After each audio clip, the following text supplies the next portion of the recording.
এরাই মুসলমান, আমি আল্লাহ রব্বুল আলামিনকে চিনবার জন্যে মধু মৌচাক এই মৌ পোকারা দৌড়াইয়া কয়েক কিলোমিটার দূর থেকে এক দানা কইরা কিজির কিজি মধু জমায়। তুমি কোনোদিন চিনি দাও নাই, তুমি কোনোদিন কোন রকমের কোনো কাজ করো নাই। পোকার মাধ্যমে এত সুন্দরভাবে মধু পোকারা থাকে এখানে। এরা প্রস্রাব পায়খানা আবর্জনা রাখার জন্য আলাদা টাঙ্কি আর মধু রাখার জন্য আলাদা টাঙ্কি, ঠিক না? এখানে একটা প্রশ্ন আমি আপনাদেরকে করব। মধুর জমায় একত্রিত করে যে পোকারা, এরা তো প্রাইমারি স্কুলে পড়ছে, হাই স্কুলে পড়ছে, মক্তবে পড়ছে, কোনো পড়ালেখা নাই, কিন্তু টাঙ্কি যে ময়লাটা আলাদা রাখতে হইব ইঞ্জিনিয়ারের ক্লাস করে নাই। না করার পর এই ইঞ্জিনিয়ারিং শিখাইল যিনি, তিনি হইলেন পৃথিবীর এবং আসমান জমিনের সকল ইঞ্জিনিয়ার তিনি হইল তোমার রব মহান আল্লাহ।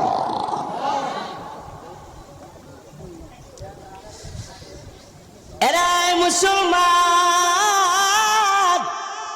এই দুনিয়ার মানুষ।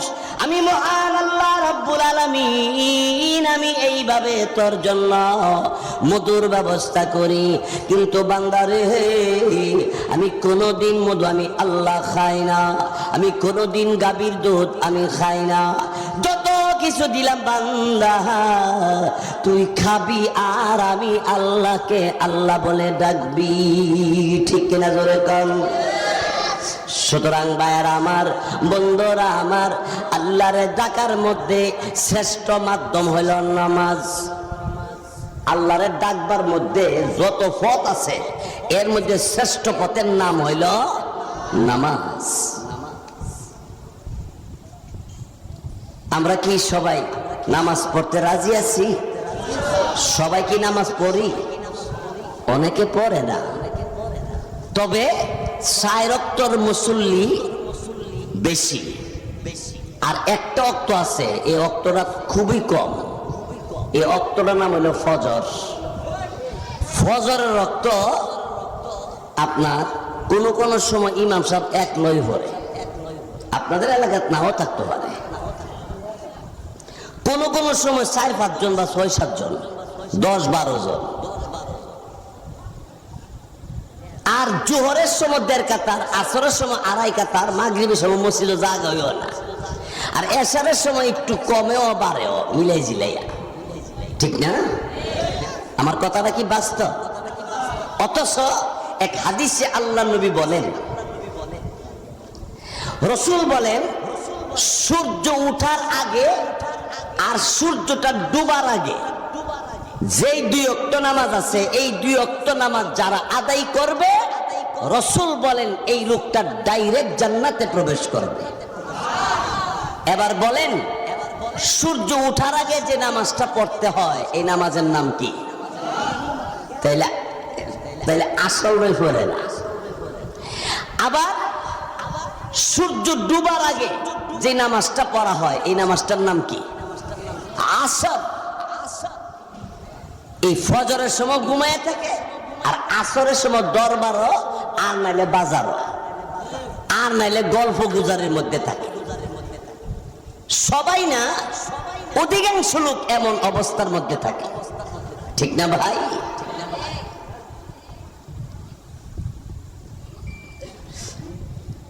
ভাইয়ারা আমার, বন্ধুরা আমার, এই জন্য আমি আপনাদের সামনে আল্লাহ পাক রব্বুল আলামিনের কালাম কোরআনুল কারীম থেকে যে সূরা থেকে তেলাওয়াত করেছি, সূরার নাম সূরাতুল ওয়াকিয়া।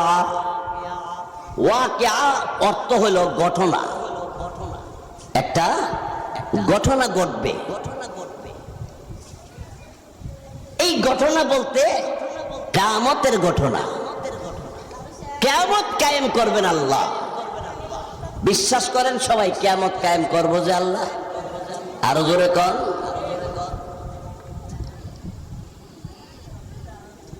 বন্ধুগণ, এই সূরার নাম সূরাতুল ওয়াকিয়া।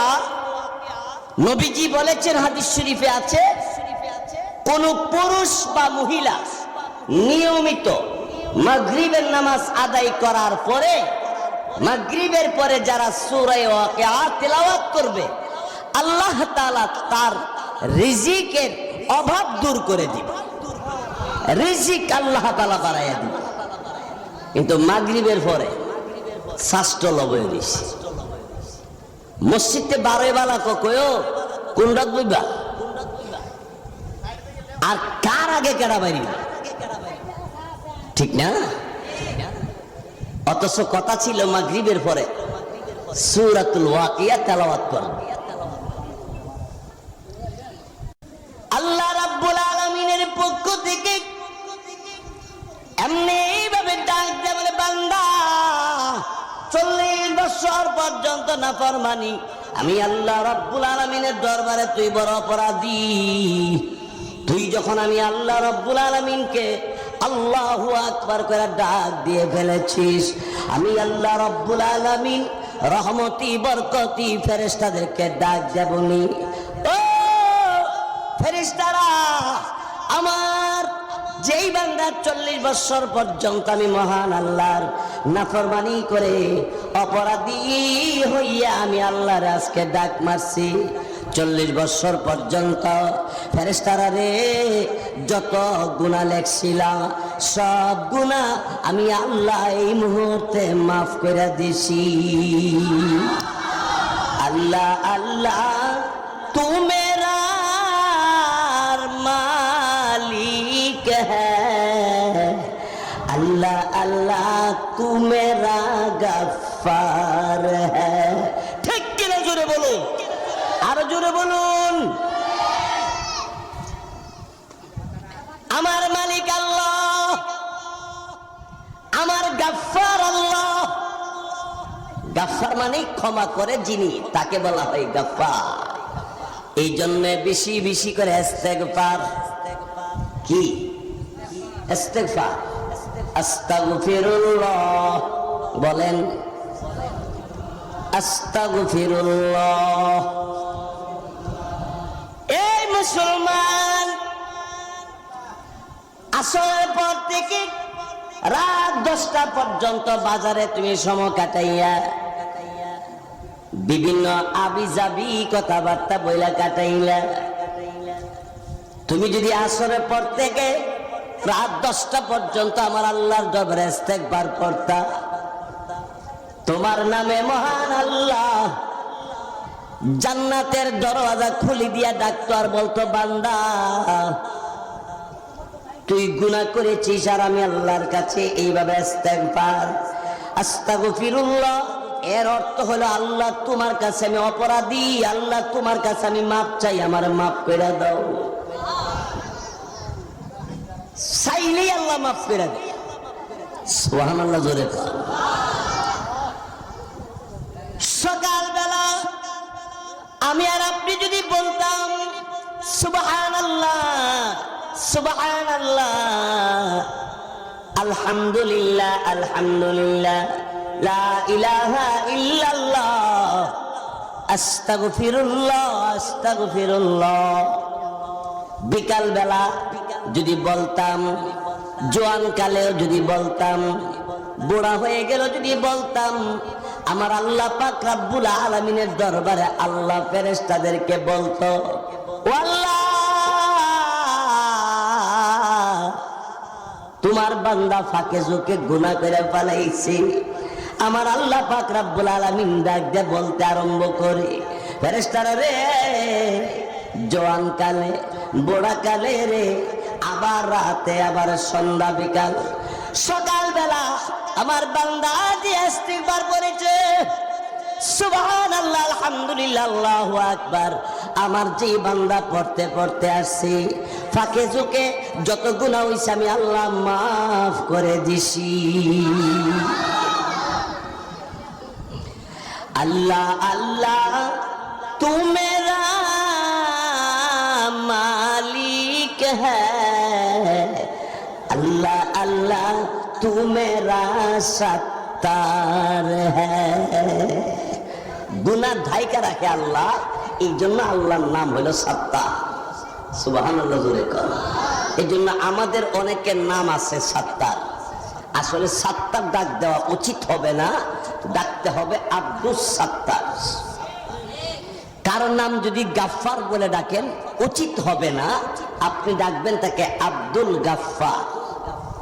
আব্দুল শব্দের অর্থ হলো বান্দা, আর গাফফার মানে ক্ষমা করনে ওয়ালা, মহান আল্লাহ, ওই আল্লাহর বান্দা। আব্দুস সত্তার মানে সত্তারের বান্দা, মানে আল্লাহর বান্দা। আমরা কি সত্তার ডাকবো না আব্দুল সত্তার ডাকবো?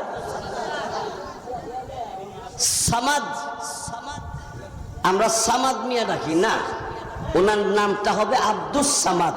কারণ সামাদ কার নাম বলেন? আল্লাহর নাম। পড়েন আমার সাথে, কুল হুয়াল্লাহু আহাদ আল্লাহুস সামাদ। আল্লাহর নাম।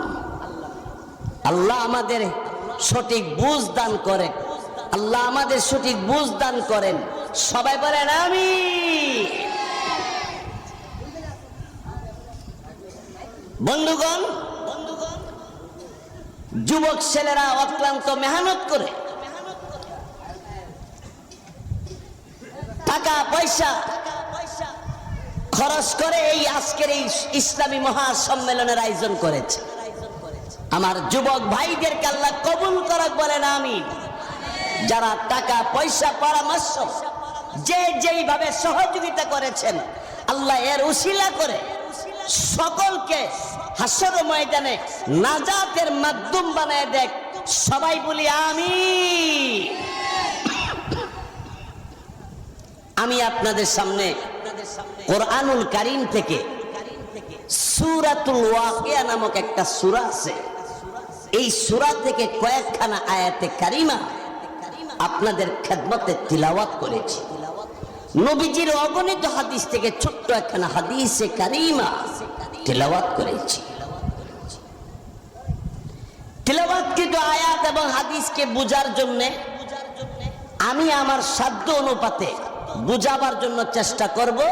ওয়ামা তাওফীকি ইল্লা বিল্লাহ, যদি আল্লাহ আমাকে তৌফিক দেন, শক্তি দান করেন। বন্ধুগণ, আসমান বানাইছেন আল্লাহ, জমিন বানাইছেন আল্লাহ, আমাকে আপনাকে বানাইছেন আল্লাহ, আর গাছপালা বানাইছে কে? জিগাই আপনারাই কন, আর একটু জোরে কন। পানি বানাইছেন কে? সুবহানাল্লাহ বলেন। ওই আল্লাহর প্রশংসা করা, ওই আল্লাহর জিকির করার দরকার আছে নি? কিন্তু আমরা আল্লাহরে চিনি না। আল্লাহরে যদি চিনতাম, আল্লাহরে যদি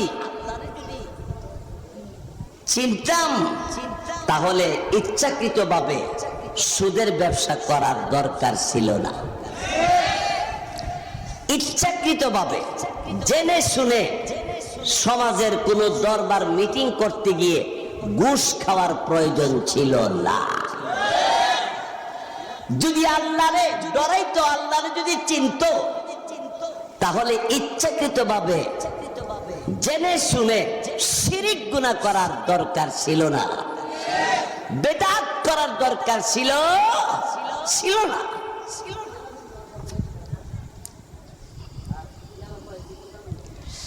আল্লাহরে চিনবার জন্য তো অনেক নিদর্শন আছে, অনেক আলামত আছে, আছে না নাই? একটা এক্সাম্পল, একটা উদাহরণ আমি আপনাদেরকে দিব। বলেন তো, আপনাদের এই দেশে গাবি আছে? গাই দুধ দেয়? দুধের রং কি? একসাথে কোন? এবার আবার বলেন। গাভীর পেটের ভিতরে যে গোবর আছে, রং সাদা, না কালা? কালা অর্থাৎ সাদা রং না, কালা সবুজে মিলাইয়া এরকম, ঠিক না? গাভীর ভিতরে যে রক্ত আছে, রক্তের রং লাল। গাভী যে পেশাব করে সেনা, এই সেনা দুর্গন্ধ না সুগন্ধ? দুর্গন্ধ। দুর্গন্ধ সেনার মাঝখান থেকে, লাল রঙের রক্তের মাঝখান থেকে, কালো রঙের গোবরের মাঝখান থেকে সাদা দবদবে দুধ বের হয়ে আসে। এই দুধের ব্যবস্থা যিনি করে দেন তিনি তোমার রব, তিনি তোমার সব, তিনি তোমার আল্লাহ। জোরে বলুন ঠিক কিনা? যে আল্লাহরে চিনবার জন্য তো দুধের দিকে চিন্তা করলি চলে, ঠিক না? আমরা রাস্তা দিয়ে হাইটে গেলে, বৃষ্টি বাদল হইলে জুতার পিছনের জুতার সিডা উঠছে গাঢ় ফেক লাগে, ডাইনে বামে তো লাগে ওই, আর দিরিমটা ফিরে গেলে তো লম্বা পাঞ্জাবি তখন, ঠিক না? আর এই গাভীর ভিতরে এত ময়লার মাঝখান থেকে সুস্বাদু ভিটামিন 100 দুধের ব্যবস্থা আমি আল্লাহ কইরা দেই। তুই বান্দাই এখান থেকে তো চিন্তা করতে পারিস, হাই রে আমার জন্য আমার রব এত সুন্দর সুন্দর দুধের ব্যবস্থা করে দেয়। মধুর চাক মাঝে মধ্যে আপনাদের এলাকা কোন গাছে বসে, মধু আপনাদের ঘর থেকে আনে, পোকা কই থেকে আনে? কিতাবে লেখে 5 কিলোমিটার পর্যন্ত একটা মধুর পোকা উড়াল ফাইরা যাইয়া আবারও সেই চাঁদপুর ওই করই গেছে আর তেতুই গেছে বা যেখানেই মধুর চাক বানাইছে ওই 5 কিলোমিটার দূর থেকে মধুর এক ফুটা বলতে সরিষার চাইতেও আরো কম অটুক মধু আনতে আনতে একটা চাকের মধ্যে কয়েক কেজি মধু হয় কি হয় না?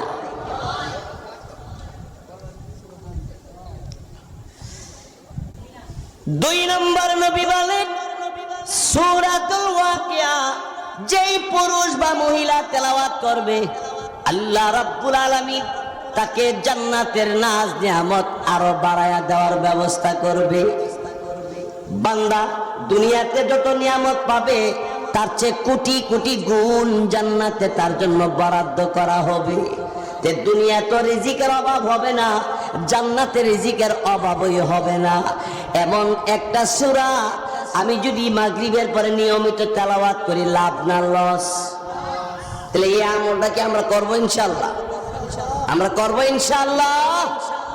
আল্লাহ পাক আমাদের সকলকে তৌফিক দান করুক, বলেন আমিন।